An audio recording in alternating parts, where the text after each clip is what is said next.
sasi Ramadan. Anjeunna dibuka gerbang surga dina sasi Ramadan. Hal ieu sabab jumlah perbuatan soleh dina sasi Ramadan anu nyasabkeun asupna batur ka surga, nutupna panto naraka. Sasi Ramadan ieu kusabab kurangna maksiat anu tiasa asup ka neraka.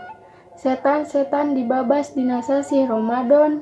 Iblis teu tiasa ngagoda atanapi nyasabkeun manusa, nyilakakeun manusa kana henteu patuh atanapi ngahirupkeun jalma jauh tina perbuatan anu soleh.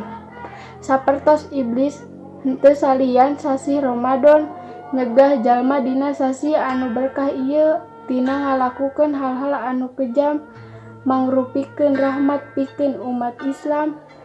Maka aranjeunna oge ngagaduhan kasempatan pikeun ngajarkeun sagala rupa amal sehat sareng ngahapus dosa. Sakian sajak Sunda ti abdi. Assalamualaikum warahmatullahi wabarakatuh.